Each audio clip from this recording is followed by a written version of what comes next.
listen-only mode. The Acres for America grantee webinar. I'm Chris West from the National Fish and Wildlife Foundation, and I am the director of the Rocky Mountain Regional Office. And I am joined here by John Wright, who is with our Northeastern Regional Office, and he's going to be helping out today in place of Kimberly Schreiner, who is normally our program coordinator for the program, but is out today. So thank you to John for filling in. Just a couple of things about today's webinar. If you could please mute your phones, that would really help everybody else be able to hear everything. And don't put us on hold, please. Apparently that causes some problems for the whole system. If you have a question or a problem, really want to encourage you guys, everybody on the webinar today, to use the question box for either problems or questions that you can put in there anytime during the presentation, and we will stop periodically and answer those questions.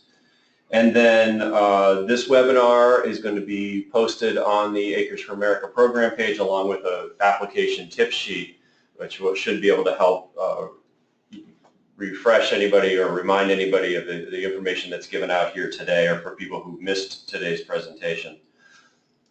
So quickly, I'm just going to jump into this, a quick background on the National Fish and Wildlife Foundation. We're a 501c3 dedicated to conserving and restoring our nation's fish, wildlife, fish and wildlife and habitats on which they rely. We're a congressionally chartered nonprofit with a 30-member board appointed by the Secretary of the Interior. And how we achieve our mission is through leveraging public and private money with an average of 3 to 1 through direct grants to conservation projects. This is a little bit about our business model, which is that combination of non-federal and federal sources. Interestingly, this Acres for America program does not have any federal money into it, which we will get into a little bit later in the presentation. But this is sort of how NFWF does our work in general. A little history on the Walmart's involvement in this, and Acres for America was launched in 2005 in this partnership between National Fish and Wildlife and Walmart. And next one. And the goals of the program are pretty broad and relatively straightforward. To conserve critical habitat for birds, fish, plants, and wildlife, to connect protecting lands and unify wild places and protect migration routes, as well as to provide access for people to enjoy the outdoors and ensure the future of local economies. So this is a program that can be applied to working lands as well. So this is something that, if anybody's been on these webinars before, in the last year, we are which I think there's a slide later on here that talks about how we just renewed our relationship for another 10 years with Walmart and for the Acres for America program. But as part of that, we also took on a third-party evaluation and looked at the accomplishments of the first 10 years of the program. And I think some of the key things are probably the second and third blue bullet here, that 90% of these parcels are connecting to other protected lands. I think that's something that has been really a hallmark of this program, and something that's going to continue to be important as we consider new projects. And that also that 2/3 of these either two-thirds had a recreational component to them, and 90% of them had a working lands component to them. So this is really, those are key components of any or most of the successfully funded Acres for America projects over time. So the other part of the evaluation was that the initial goal was to offset Walmart's domestic development footprint, which at that time was estimated to be about 100,000 acres in the first 10 years. And through the grant making on the 67 projects in 35 states that we have made to date, those protected cumulatively more than 1 million acres. So it was a great success, and in our renewal for the program, we are aiming to match that 1 million acre protected level in the next 10 years as well. Go ahead. This is a map showing where those 67 projects are located. We can get into geographic diversity, but obviously you can see this is from coast to coast, north to south, and we really do want to have projects spread across all parts of the country, and this is not geographically focused on one region or one specific resource. As I mentioned earlier, just last November, we renewed the agreement with the $35 million renewal from Walmart, and that will go over the next 10 years. This busy slide shows a number of the recipients. Hopefully some of you on the call see your logos on here. It's been a really impressive group of project partners. And I think the other important part of this program, and there was a slide earlier I think showed the incredible match that in terms of leveraging of that funding from Walmart through the foundation has been matched by an enormous number of funding partners, just some of which are shown here on this slide. So in 2016, we have approximately $3 million available. We anticipate funding somewhere between 4 to 8 programs, and to do the math there, the average of those is going to be about a $500,000 grant would probably be our average. That's been in the last few years our typical grant size. I think that we do not expect to make grants probably of more than $1 million, or probably significantly less than, wouldn't do something less than probably 100,000. So all of them would fall in that range. That's at least our expectation going into the grant round this year. And then I'm going to dive into a little bit more on the programmatic focus and the criteria here in this next slide. So there are looks like 7 bullets here that talk about our conservation criteria. I think it's important at this point to say that not every project is going to have all 7 of these, and nor do we expect that. But we do expect that the successful projects will meet many of the criteria laid out here. And I think hit on a couple of these just in particular. The national or state conservation priority is important. I think that's something in a pre-application phase to make sure that it's made clear to us as we review these from, we will likely get applications from 30 states in this, or north of 30 states. And how those rank out and why they're a state priority is an important consideration for NFWF as we review review all of the applications here. I think also the connectivity, as I mentioned, has been a hallmark of this program, and we would expect that projects would likely have connect to other public or private conservation lands, but that these are not standalone projects for the most part. And then lastly, I think the benefiting local economies is important as well. 90% of the past grants have had a working lands component, be it forestry, be it ranching, agriculture. Those are the big ones, but most of our grants have gone to projects that have an active working land component, and that's, I think, important to note, and probably something that will continue into the 2016 round. And I think that John will get into how to get these things into the system as part of your application, but this is something that's new for the application this year, is that we are asking for a shapefile delineating the proposed acquisition and the proposed acquisition's context of adjacent protected lands. If this is something that becomes a concern or a difficulty, and John will get into this as well, we do have staff here at NFWF to help applicants get this information into our system. I think also an important change for the next 2 bullets here, the final disposition of the land, and how, if this is a pre-acquisition or if this is a piece of land that will be acquired and transferred to another entity for long-term management, that's very important to put into the application for the pre-proposal, at least in a very concise form, just so that we know who's acquiring the property and who will manage the property. If those are different entities, that's important to lay out. If it's a conservation easement acquisition that's being proposed, a simple summary of the conservation easement restrictions and how those relate to the conservation values that will be protected is also an important consideration that we are asking for this year.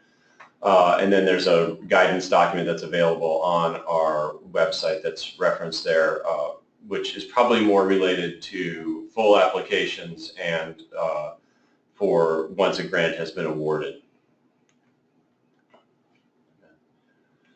Another component of this will end up being for full proposals, and maybe I should take a moment here to say we are running this in a two-stage proposal. Is that covered later in this one?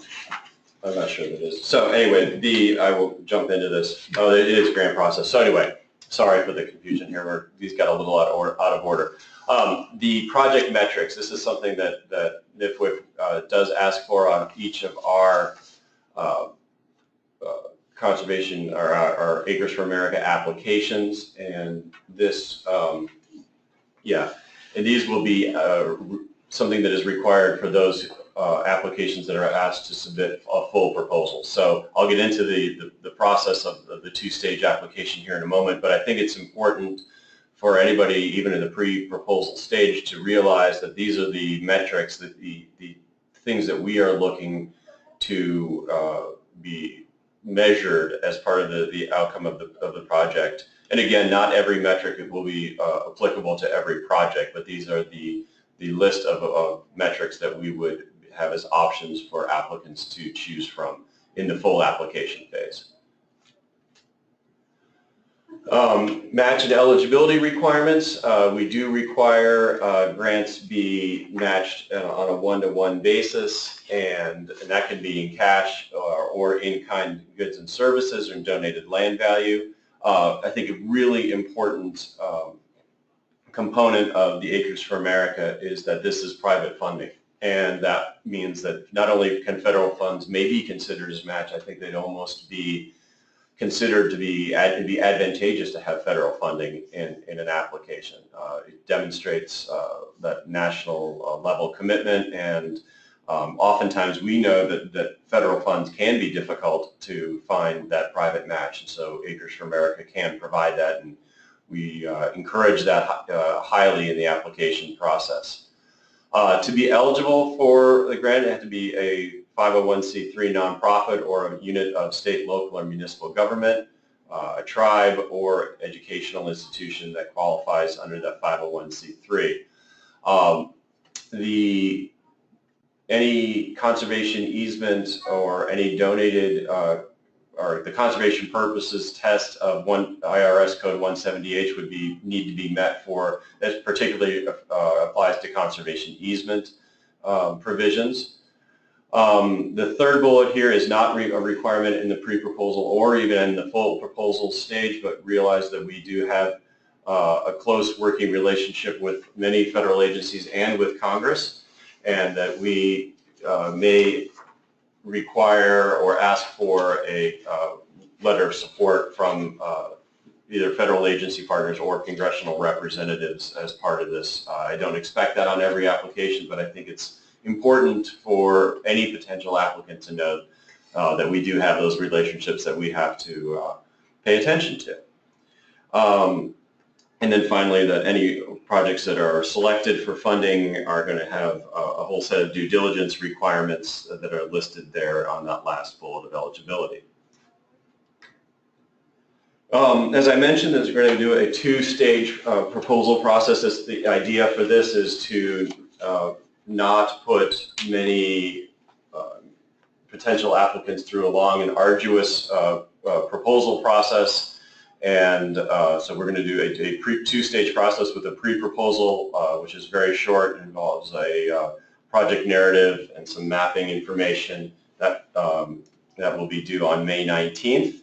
All of the proposals will need to be put in through NFWF's Easy Grants program, and John is going to walk you through that here momentarily. We will then review those pre-proposals and invite a subset of those proposals to submit full proposals. That decision making will happen in mid-June, with the full proposal deadline coming in July 28th.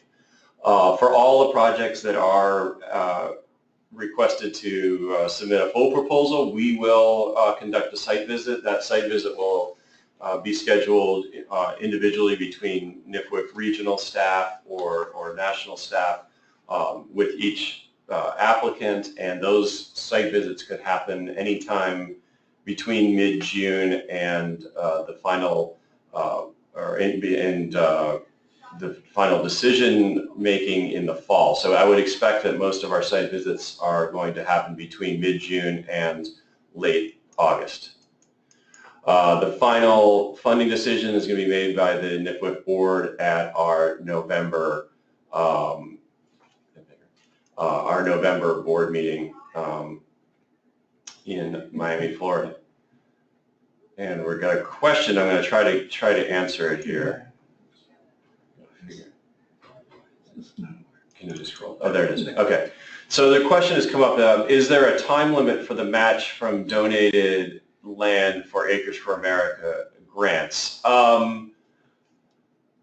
No, I would say there's not a time limit, although the project needs to be a cohesive unit. And I think that if you did a land acquisition 10 years ago on a neighboring parcel, that would be a stretch to count as match for a grant this time. So I think that however match is brought to the table would need to be clearly explained and have a close nexus to the acquisition. I think obviously we would like to see match come in to match our funds as part of the acquisition, but I also realize that there can be some unique circumstances in any conservation easement acquisition or fee acquisition that we would be happy to look at, but I think that it does have to have a close nexus to the proposed acquisition that the grant application is for. Go to the next one. This is just a couple of quick examples of projects that were funded these are 2015 successful applications. I'll just run through these really quickly and talk about some of the characteristics of these. So flip through these. So the first is the J.E. Canyon Ranch in Colorado. It's about 48,000 acre acquisition in southeast Colorado along the Purgatory River. Working cattle ranch, great wildlife habitat for species like the bighorn sheep and a number of prairie species that are found in that grassland and canyon ecosystem. The next one is a ranch in Montana, a 32,000 acre ranch that provides incredible connectivity between Forest Service, BLM, state wildlife areas, and habitat for a diversity of species, including the two shown here, which are the wolverine and the greater sage-grouse. That project also has a significant recreational component in that the way that it is situated in the landscape, it will ensure access for a number of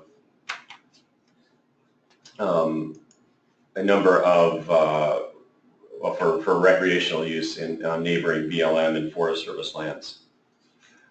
In Georgia, we made an award for a 3,200 acre acquisition on Pine Mountain, which is a highly diverse montane longleaf pine ecosystem, and also an area where the Georgia Department of Natural Resources has done quite a bit of work on other acquisitions and recreational improvements and recreational opportunities along the Flint River. And then moving to West Virginia, we worked with the state and the grantee here to acquire a 32,000 acre. This is a combination of both conservation easement and fee acquisition, which will eventually be the site of a reintroduction effort for elk in the state of West Virginia. And finally, in the Northeast, in the Connecticut River Valley of Massachusetts, working to acquire the 1,650-acre Northfield Forest and not only add to a state a recreational opportunity with the state forest, but also protect a major drinking water source for a small town in western Massachusetts. Questions come up, is there a minimum amount of acres for the program? And no, this is a question that I get pretty regularly about the program. And the answer is no. This in 2015, most of these were relatively large acquisitions, but they did vary from 1,600 acres to almost 50,000. I think the best way to say what we look at this is the acquisition and the property of a size that's significant for the landscape in which it's located. We realize that comparing Montana to Delaware, if you're working on acres, is not fair nor effective. And even if there's a small acquisition, if it is something that is demonstrated to be of major significance, either for a connectivity or for a unique resource, that is something that we would look at in the pre-proposal phase and put that into the narrative that you submit.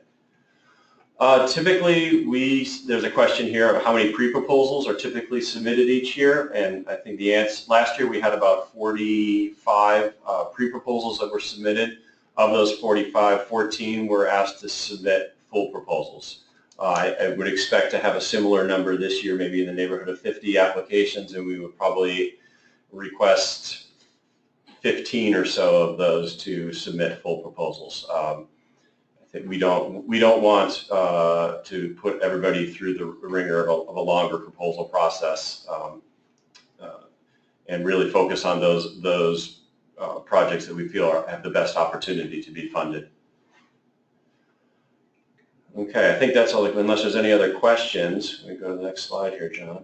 I'm going to let John Wright take over and walk each of you through our easy grants and the pre-proposal submission process.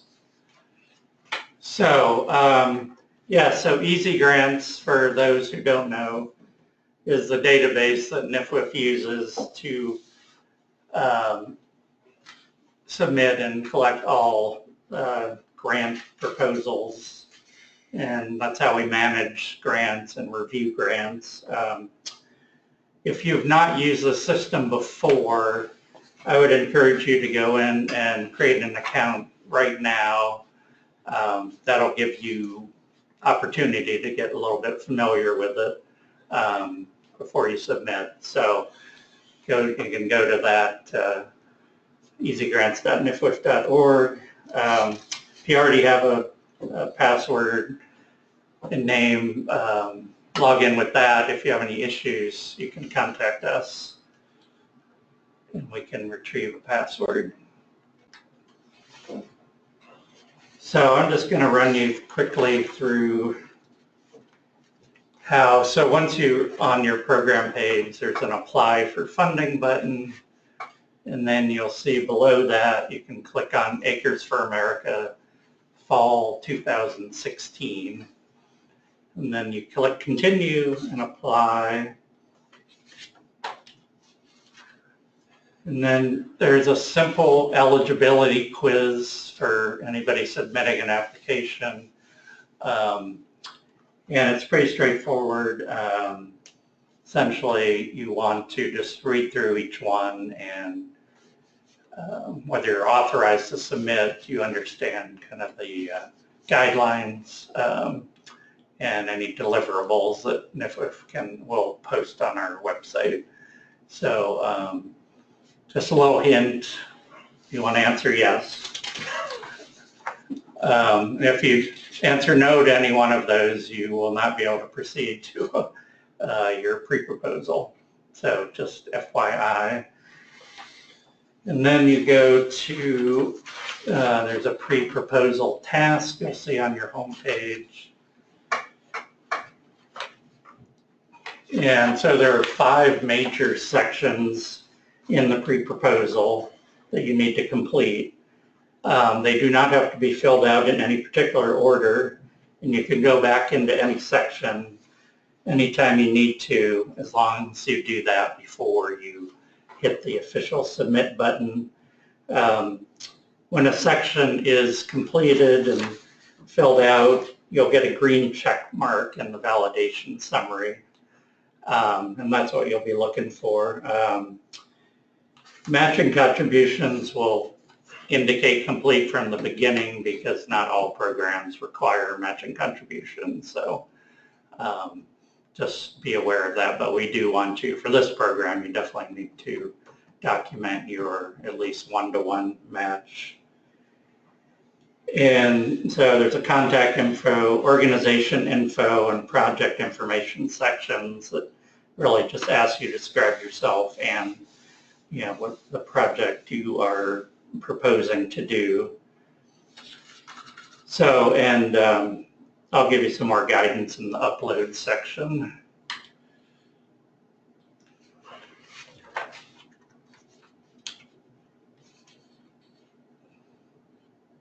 So here, yeah, so you'll see the 5 fields there. This is important because the narrative that you'll write for this pre-proposal is in Easy Grants, and there is a section called Uploads. And the pre-proposal narrative is just a template. It's a Word document that you can you download to your computer, your desktop, or wherever you store that, and you can write that document. There's a 2-page maximum on the pre-proposal, and then whenever you complete that, you can upload it back into the application.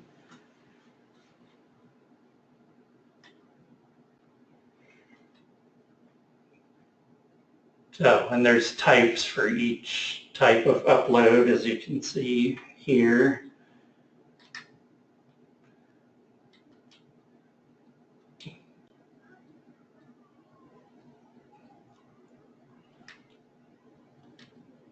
So that's one example, and you'll get a, it'll show whether it's valid by showing a green check mark. Then there's so once you do that, write your narrative and fill in those other sections, there's a review and submit section, and this is where you're going to see the status of each of your sections. Just run through these. This is just showing you kind of so here you have, like, for example, you have a project sitemap that you will upload.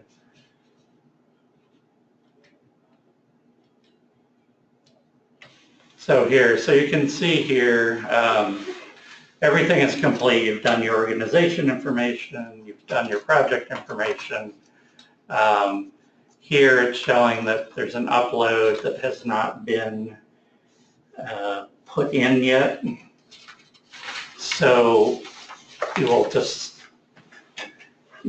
double check and see what has not been submitted. All right, so, and we have there's a tip sheet that'll be found on the Acres for America page, and that will be very helpful to you. It kind of runs through some of the kind of FAQs and little tricks when you're applying. And there's some things. The system does use pop-ups. So if you have pop-up blockers on your computer, you will have to disable those, and sometimes, especially if you're using Internet Explorer, you might have to turn them off over and over.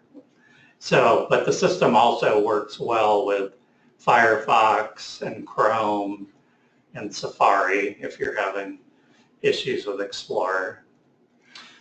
All right, well, thanks, John. I'm going to jump in at just a couple of additional tips here, and I know we've got a couple of questions that we're going to get to here in one moment. I think the first one here is really an important one. A lot of times applicants are aware that the funding is coming from Walmart, and that's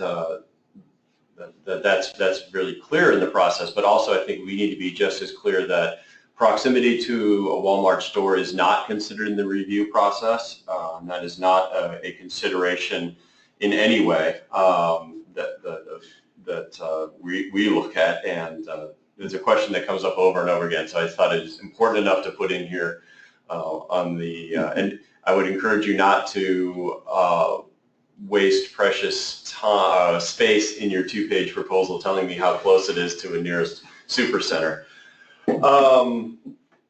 Moving down, and this is a question that came up, there's a question here about letters of support with the pre-proposal, that we do not ask for letters of support in the pre-proposal, we do in the full proposal. If you have those letters of support or you have the support of state and federal agencies for your project, that is an important thing to actually add, and just add in the text of your pre-proposal document, but don't worry about the formal letters of support until the full proposal stage. Further on down, and this goes for myself as a regional director and our regional staff, we have 5 regional offices. The Northeast and the Southern regional offices are based here in our Washington, D.C. office. For the Midwest is based in our Central Regional Office in Bloomington, Minnesota. Rocky Mountain Regional Office is the office I head in Denver, Colorado, and then we also have our Western Regional Office in San Francisco, California. So if you are located within those regions will be the ones who will be also reviewing each of these proposals and conducting site visits. So please feel free to contact those offices or contact myself or Kimberly Schreiner, whose information will be listed here on the last slide, and we will be sure to get you in touch with the appropriate person from the program staff here at the foundation. The proposal deadline, as I mentioned, is May 19th, and we're only able to accept applications that come in through the Easy Grants program. And again, we will select pre-proposals to be invited for full proposals. Full proposals are by invite only, and that will happen in mid-June with final applications due by the end of July. I'm going to jump in here. There are a couple of other questions. There's a question here about match. The question reads, does providing more than a one-to-one match help the project's application? And the answer to that is absolutely. I think the average over the first 10 years, the average match amount for a project was 4 or 5 to 1. So a 1-to-1 is our minimum requirement, and I think the vast majority of successful applications far exceed that 1-to-1 match. So absolutely, the more match, the more leverage that we can that can be demonstrated for your project will only help your chances. There's another question here. The question reads, is funding only for capital, or can you include pre-acquisition expenses? The answer to that is yes. This is for acquisition expense, capital expense only. I think that for matching requirements and for leverage, exhibiting leverage on the project, pre-acquisition or other expenses are absolutely encouraged to be included in that. But the only this funding can only go towards the acquisition.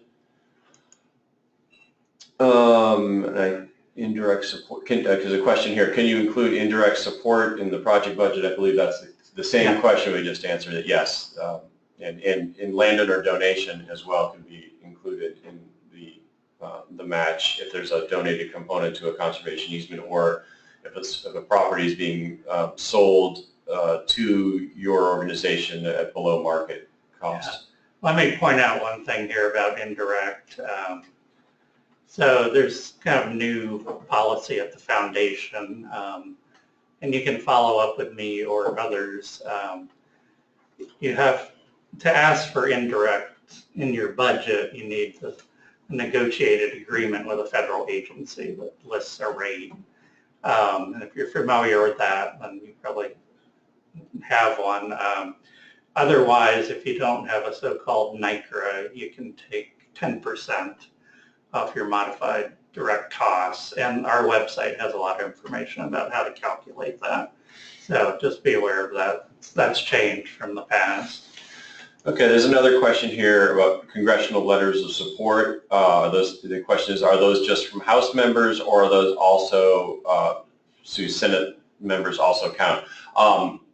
Those would be from, they could be from either or both. I think I just also want to be clear, that was more of a placeholder, sort of letting people know that that could be a request, a part of one of these projects. We are actually not requesting that as part of the pre-proposal or the full proposal, but just to be aware that we do have that close relationship with Congress and may request that in the event that it's necessary. I sincerely hope and do not expect to have that be a requirement of any application this year.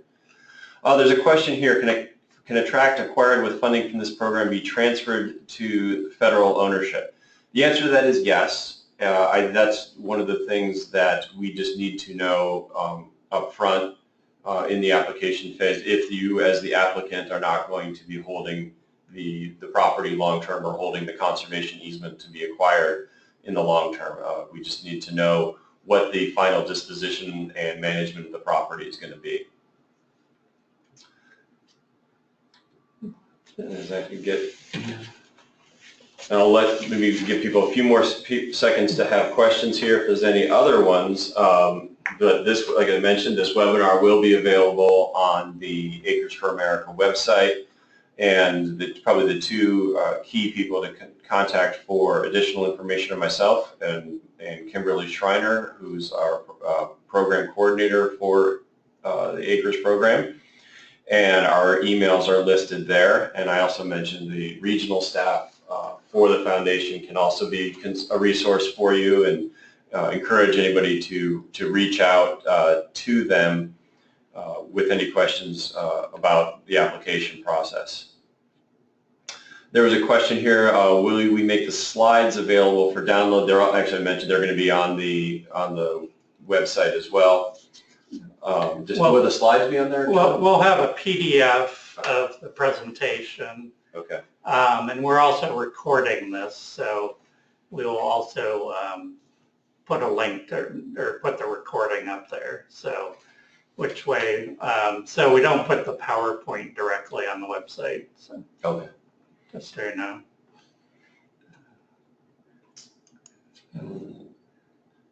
Okay, well, there was not a question, but somebody was actually thanking us, but I would like to actually give each of you guys a thank you for sitting through this. I hope this was helpful.